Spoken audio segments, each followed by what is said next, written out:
Welcome to another new weekly show which will be seen out throughout the season. Welcome, of course, to the Arsenal Blueprint.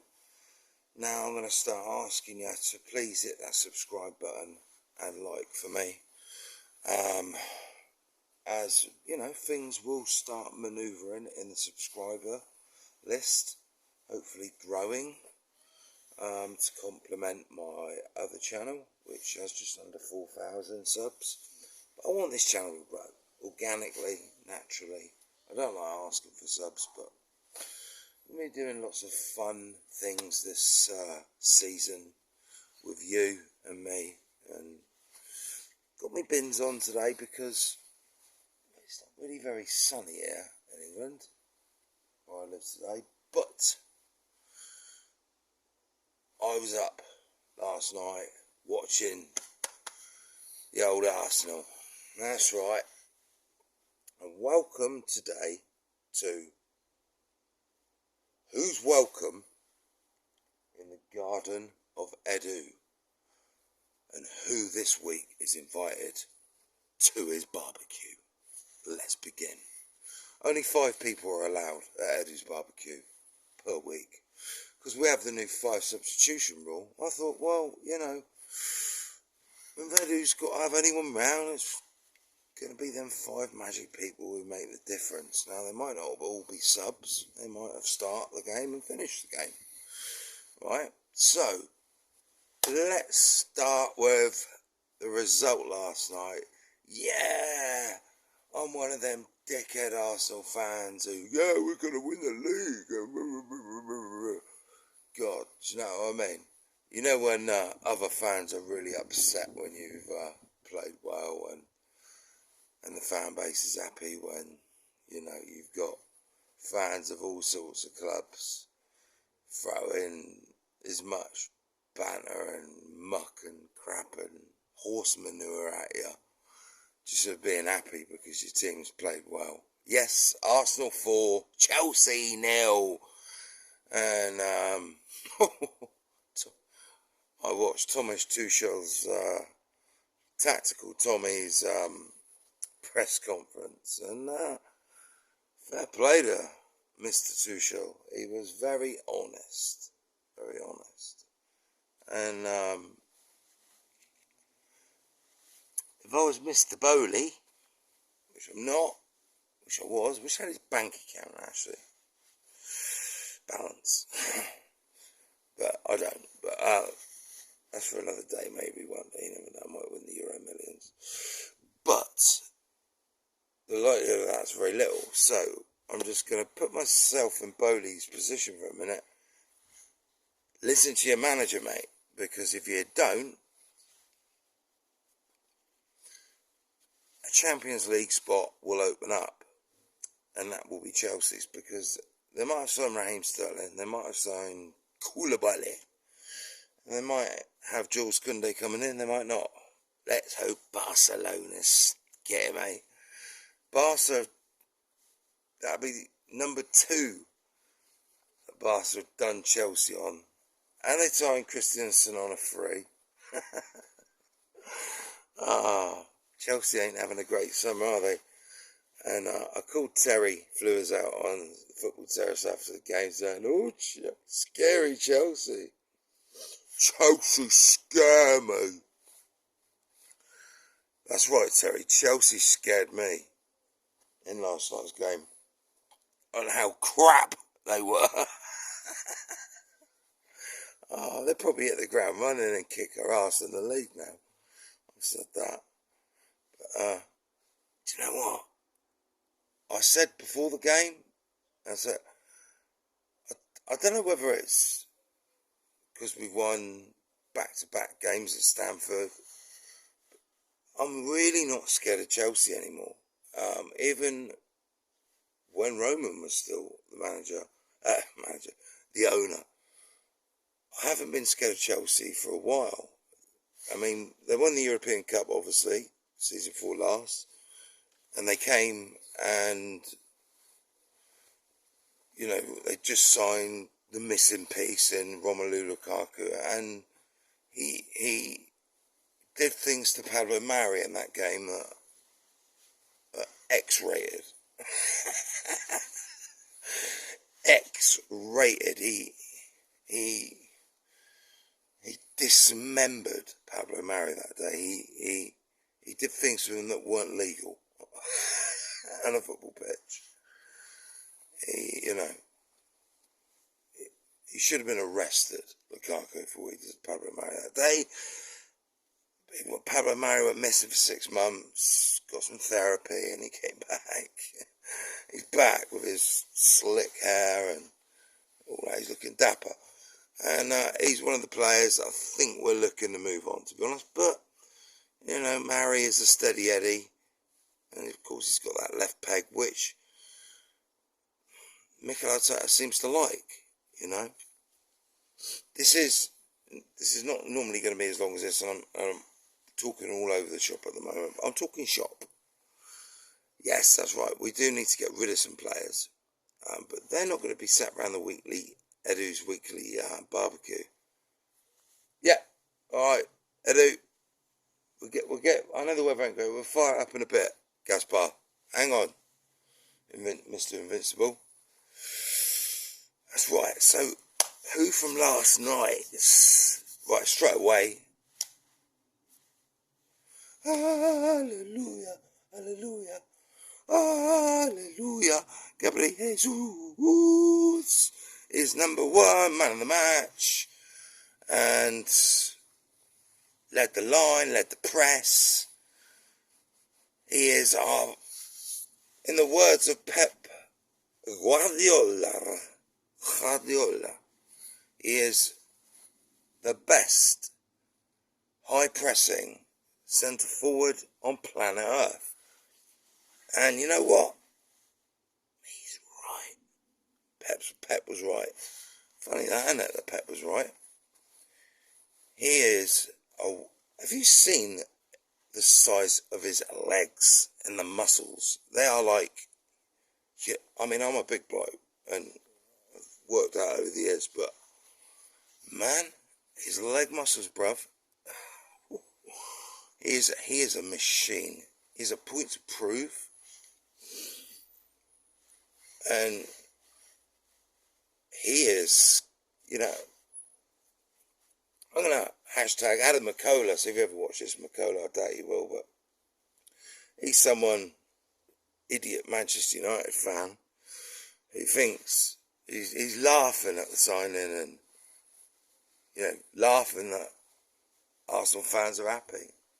I don't know why, McCullough, because Jesus will outperform and outscore all of your players this coming season. That goes for Ronaldo as well, bruv. Even if he's, I reckon. I don't know, actually, I don't know. Ronaldo's Ronaldo and he's a freak. But if he gets anywhere, if Ronaldo does play every game and all that, if he gets anywhere near Ronaldo, he'll have a bloody darn good season. But it is what it is. Jesus, number 1. Number 2, our Rolls Royce. Yes, he's French. It's William Saliba. He's been through a tough time in his personal life. A lot of people forget this young man lost his parents at 19 in a tragic accident, I believe. I'm pretty sure it was an accident. I don't know all the details. I know what it's like. I've lost my dad, so to lose a parent at any age is tough. But to lose both, I think that is a big reason he got sent back to France, to be close to any immediate family and also to develop as a football player. And like I'm saying, it's looking like a master stroke from Mikel and Edu. And now he is scarily good. Of course, everyone's going to say, he's got to do it in the Premier League. We know he has, and he will. he will start at Selhurst Park. As long as there's no injuries. Like Thomas Tuchel said, Arsenal played their strongest 11. Well, no, we didn't, because we've got injuries. But I'm pretty much close to it. White played at right back, which ain't his natural position. But Sterling was coming down his flank. And Sterling, we all know how good he is. He was non-existent, but, you know, I don't know. I mean, Timo Werner as well. I mean, Werner got through on a one-on-one, cutting in. And Werner's quick. And he had a head start on Saliba, but Saliba just stride and got the tackle. It just left. Got the tackle in. Just made it effortless.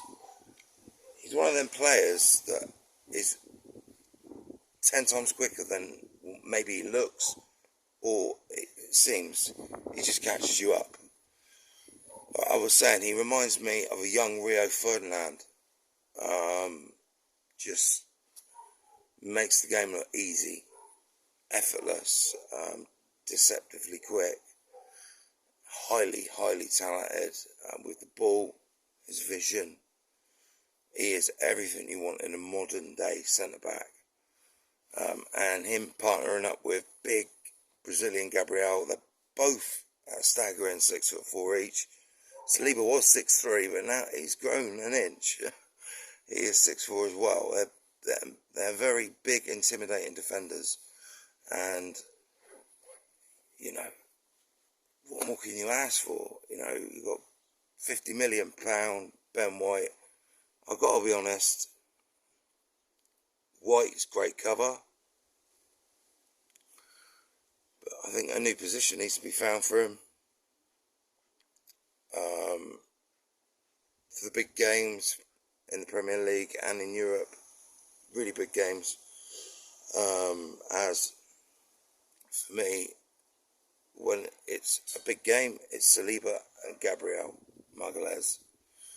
They're my part, you know, and I'm going to go for Aaron Ramsdale in at number 3. He's got a chair at Gaspar's barbecue. It was just great to see him back. He only played the first half, but his distribution straight away. He made a bit of a wild punch out, but he did punch it into space where no Chelsea player was. And it was just great to have him back in goal. And, you know, we've had a bit of Matt Turner and all that. You just see the difference, man. It's massive. And, and also, early on, Chelsea were trying to press us. And slick passing between Ramsdale, Gabriel, Saliba. It's almost like they've been playing together for years, and they haven't. You know, the season with Ramsdale and Big Gabby at the back, but a couple of games and a few training sessions for Saliba and Ramsdale, which, you know, and I noticed Arsenal played quite a high line. And Ramsdale, man, I mean, the stadium, Ramsdale was really high up when Arsenal were at Chelsea's, and 62,000, it was full to capacity, an amazing atmosphere in the stadium. I mean, you can see why the Premier League is so popular in America. I mean, these guys, they absolutely lap it up over in America. They love it. And the American fans are probably the most dedicated fans outside of England of the English Premier League. Wow. I don't know. Africa and Asia are pretty mental.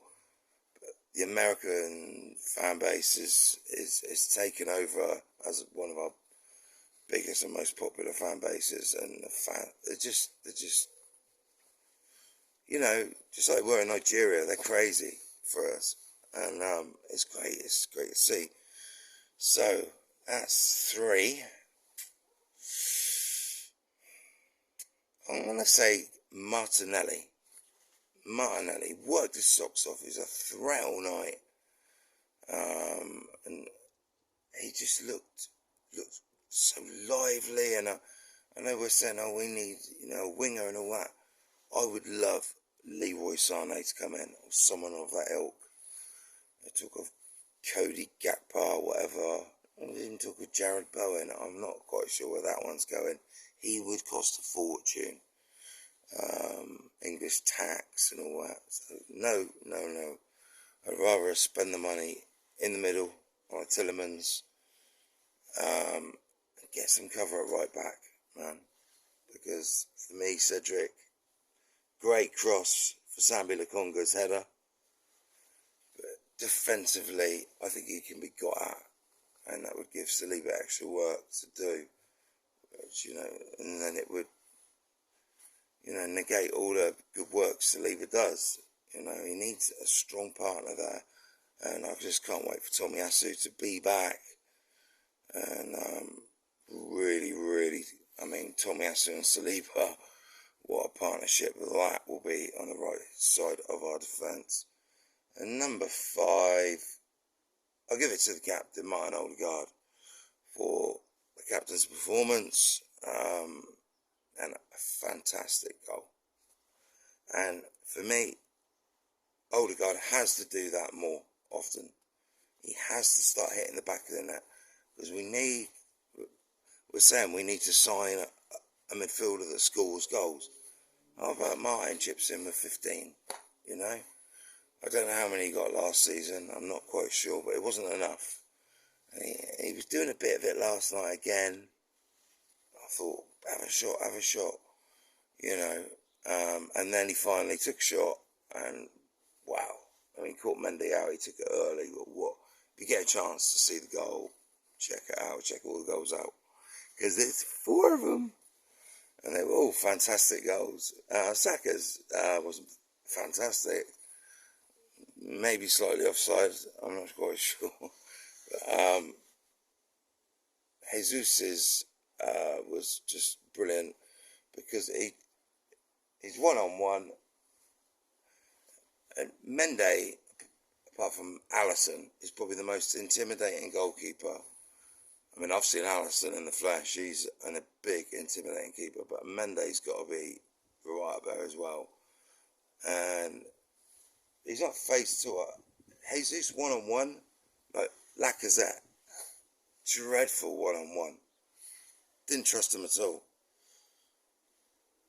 But Jesus, I trust one-on-ones, because he's cold as ice, and he's one-on-one. He shapes like he's going to put it in the far corner. He does it with his body shape and eyes, and he just dinks it, almost pininkers it to Mendy's right, and Mendy's already going to his left. Sorry, mate. It was a fantastic goal. It really was. It was brilliant. Brilliant goal. Yeah. Cedric, actually, great cross for Albert Sambi Lokonga to score the 4th and final goal right at the end of the game. And it was a really good header, a really good goal, and Lokonga really enjoyed it, man. He ripped his shirt off, he's kissing the badge, and it was a wild night. And wow, if I was a Chelsea fan, I don't care pre-season friendly or not, they got problems, man. They have got problems. They look like a month behind us. They look like their first game. Totally unfit. And we look like we're just about to kick the Premier League season off. So, I'd rather be Arsenal right now. And like I said, I'm not scared of Chelsea anymore. I was fearful of them for a while. But in the league, I'm not scared of them at all, and I think we can take their spot in the top 4 pecking order and getting closer to City and Liverpool. They're the benchmark, them two. There's a point between them most seasons over recent years. So, the closer we can get, I think it'd be Arsenal, between City and Liverpool for the league, along with Spurs and Arsenal. I say Spurs, then Arsenal. I think we'll be hopefully fighting it out with Tottenham for third. I don't see Arsenal doing any better than that, but who knows? But come on, Edu. Come on, Mikel. Bring us in a couple more signings. One minimum. Just to finish the window off nicely. A Tillemans would do. What's your thoughts? I say hit that subscribe button, hit that like button. Edu's barbecue is full.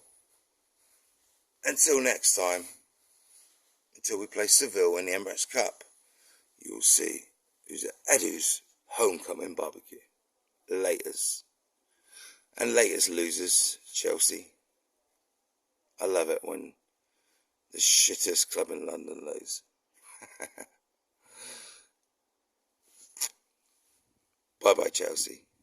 Have a horrid season.